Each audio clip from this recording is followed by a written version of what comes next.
Assalamualaikum warahmatullahi wabarakatuh. Alhamdulillahi rabbil alamin. Wassalatu wassalamu ala ashrafil anbiya'i wal mursalin wa ala alihi wa sahbihi ajma'in. Subhanaka la ilma lana illa ma 'allamtana innaka antal alimul hakim. Wa tub 'alaina innaka antat tawwabur rahim. Rabbi shrah li sadri wa yassir li amri wahlul 'uqdatam min lisani yafqahu qawli. Ayyuhal nabda sanaqra bi qira'atil basmalah. Fi hadhihi al-fursah sanashrah al-maqallah tahta al-mawdu' model pembelajaran PAIKEM, pembelajaran aktif, inovatif dan menyenangkan dalam bahasa Arab. Bil-lughatil Indonesia faqat. Baiklah, saya pribadi mewakili teman-teman dari kelompok 5 mengucapkan terima kasih terlebih khusus kepada Mu'alim Iqbal MPDI selaku dosen pengampu mata kuliah metode pengajaran bahasa Arab yang telah membimbing kami dalam mata kuliah ini. Langsung saja, di sini kami dari kelompok 5 yang beranggotakan Lailatul Mukarramah, Nia Rahmawati, Nur Hidayah, Vita Pranita, dan saya sendiri Khairatun Nisa akan mempresentasikan makalah yang berjudul Model Pembelajaran PAIKEM, yakni pembelajaran aktif, inovatif, kreatif, dan menyenangkan dalam bahasa Arab. Nah, di sini kami ada 4 pembahasan yang akan dibahas. Di antaranya yaitu apa itu PAIKEM, pengertian PAIKEM, yang kedua ciri-ciri model pembelajaran PAIKEM, yang ketiga penerapan dan prinsip-prinsip model pembelajaran PAIKEM, dan yang keempat apa saja metode yang digunakan dalam model pembelajaran PAIKEM. Nah, dalam pepatah tak kenal maka tak sayang. Begitu juga dengan pembelajaran. Apabila kita tak kenal dengan PAIKEM, maka kita tidak akan bisa mengaplikasikannya di dalam pembelajaran. Jadi, sebelum kita masuki kepada pembahasan yang lain, kita akan mendalami apa itu pengertian PAIKEM. PAIKEM adalah singkatan dari kata aktif, inovatif, kreatif, efektif, dan menyenangkan. Nah, disebut demikian karena pembelajaran ini dirancang untuk mengaktifkan siswa dengan metode inovatif dan mengembangkan kreativitas sehingga efektif namun tetap menyenangkan. Dari pengertian ini, kita dapat disimpulkan bahwa seorang guru itu dan seorang murid itu harus saling aktif, sama-sama aktif agar pembelajaran bisa berjalan dengan baik. Dan seorang guru atau murid juga harus berkreasi berinovasi sebagus mungkin, dan pembelajarannya pun harus efektif. Serta di dalam proses pembelajaran itu, guru harus menciptakan suasana yang menyenangkan agar si murid tidak bosan, tidak jenuh ketika belajar, dan dapat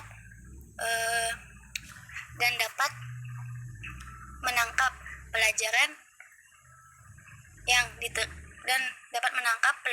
yang telah disimaknya. Nah, baiklah, bismillahirrahmanirrahim. Saya akan melanjutkan pembahasan tentang apa saja ciri-ciri dari model pembelajaran PAIKEM. Yaitu yang pertama, siswa terlibat dalam berbagai kegiatan yang mengembangkan pemahaman dan kemampuan mereka dengan penekanan pada belajar melalui berbuat atau learning to do. Kemudian yang kedua, guru menggunakan berbagai alat bantu dan cara membangkitkan semangat, termasuk menggunakan lingkungan sebagai sumber belajar untuk menjadikan pembelajaran menarik, menyenangkan, dan cocok bagi siswa. Dan selanjutnya, guru mengatur kelas dengan memajang buku-buku dan bahan belajar yang lebih menarik dan menyediakan pojok baca. Kemudian cara selanjutnya, guru menerapkan cara mengajar yang lebih kooperatif dan interaktif. Contohnya adalah belajar kelompok. Selanjutnya, guru mendorong siswa untuk menemukan caranya sendiri dalam pemecahan suatu masalah, untuk mengungkapkan gagasannya dan melibatkan siswa dalam menciptakan lingkungan sekolahnya. Dan yang terakhir, peran guru lebih sebagai fasilitator daripada penceramah. Artinya, guru mendesain kegiatan pembelajaran yang aktif, kreatif, efektif, dan menyenangkan. Selama kegiatan pembelajaran, guru tidak lagi hanya berdiri di depan kelas, tetapi berkeliling memantau kegiatan siswa dan membantu siswa dalam proses belajar. Melanjutkan pembahasan dari teman saya. Penerapan dan prinsip-prinsip model pembelajaran PAIKEM. Secara fisik, ada beberapa ciri menonjol yang tampak dalam proses pembelajaran yang menerapkan model PAIKEM, yaitu sebagai berikut. 1. Menggunakan sumber belajar yang beraneka ragam dan tidak lagi mengandalkan buku sebagai satu-satunya sumber belajar. Hal ini dilakukan dengan tujuan untuk lebih memperkaya pengalaman belajar peserta didik. Bukan semata-mata untuk menafikan sama sekali buku pelajaran sebagai salah satu sumber belajar peserta didik. 2. Sumber belajar yang beraneka ragam tersebut kemudian didesain skenario pembelajarannya dengan berbagai kegiatan. 3. Hasil kegiatan belajar mengajar kemudian dipajang di tembok kelas, papan tulis, dan bahkan ditambah dengan tali rapia di sana-sini. Pajangan tersebut merupakan hasil diskusi atau hasil karya siswa. Pajangan hasil karya siswa menjadi satu ciri fisikal yang dapat kita amati dalam proses pembelajaran. 4. Kegiatan belajar mengajar bervariasi secara aktif, yang biasanya didominasi oleh kegiatan individual dalam beberapa menit, kegiatan berpasangan, dan kegiatan kelompok kecil antara 4-5 orang untuk mengerjakan tugas-tugas yang telah disepakati bersama, dan salah seorang di antaranya menyampaikan presentasi hasil kegiatan mereka di depan. Hasil kegiatan siswa itulah yang kemudian dipajang. 5. Dalam mengerjakan berbagai tugas tersebut, para siswa baik secara individual maupun kelompok mencoba mengembangkan semaksimal mungkin kreativitasnya. 6.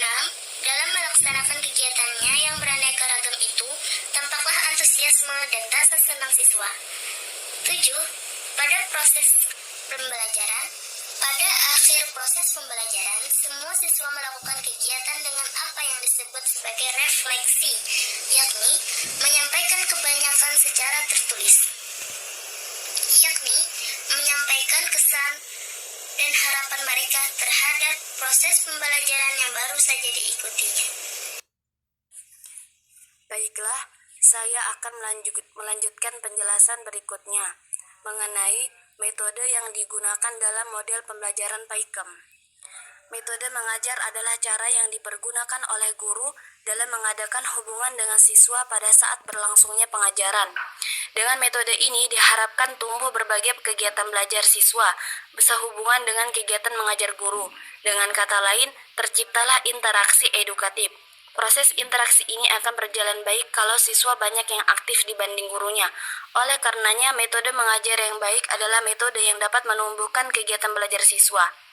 Kemudian, berikut ini adalah beberapa metode mengajar yang digunakan dalam model pembelajaran PAIKEM. Yang pertama adalah metode diskusi. Metode diskusi adalah suatu cara penyajian pelajaran di mana siswa dihadapkan pada suatu masalah yang bisa berupa pernyataan atau pertanyaan yang bersifat problematik untuk dibahas dan dipecahkan bersama. Teknik diskusi ini adalah salah satu teknik belajar mengajar yang dilakukan oleh seorang guru di sekolah. Di dalam diskusi ini, proses belajar mengajar terjadi di mana interaksi antara dua atau lebih individu yang terlibat, saling tukar-menukar pengalaman, pemikiran, informasi, dan memecahkan masalah, sehingga semua siswa menjadi aktif. Kemudian, metode tanya-jawab.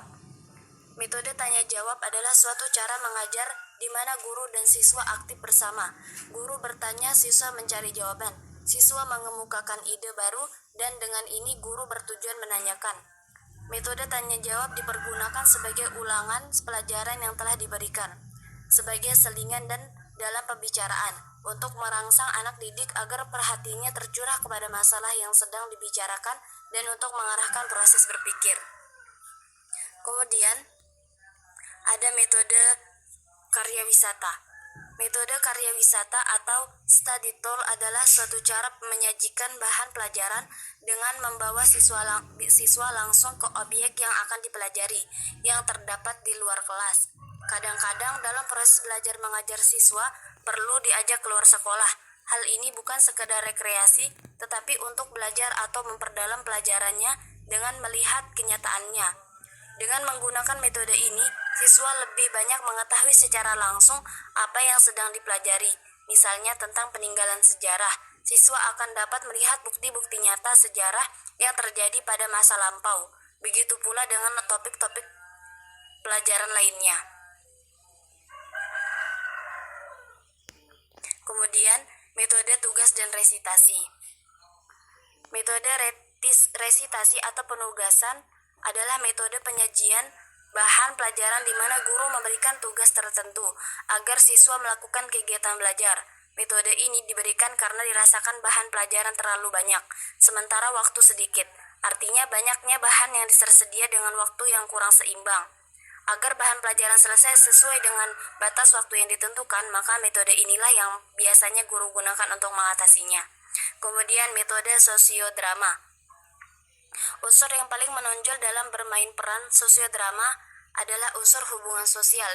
Dalam bermain peran, siswa dapat mencoba menempatkan diri sebagai tokoh atau pribadi tertentu. Misalnya sebagai pahlawan, petani, dokter, guru, dan sebagainya. Ini dapat melatih siswa menghargai jasa dan peran orang lain, serta meresapi nilai-nilai kebersamaan dan tenggang rasa. Kemudian ada metode kerja kelompok. Metode kerja kelompok dipakai dalam interaksi belajar mengajar agar siswa bekerja sama membahas atau memecahkan suatu masalah. Metode ini dijalankan dengan membagi kelas menjadi beberapa kelompok.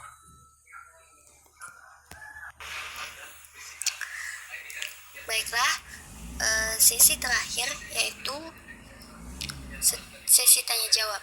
Nah, setelah kalian mendengar pemaparan dari kami tadi, maka apakah ada di antara ikhwan ataupun akhwat yang ingin bertanya, maka dipersilahkan, ataupun yang ingin menambahkan, bahkan ingin mengkritik dari penjelasan kami tadi. Dan yang terakhir, penutup. Saya dan mewakili seluruh teman-teman pemakalah mengucapkan terima kasih dan mohon maaf atas segala kekurangan kami dari segi penyampaian.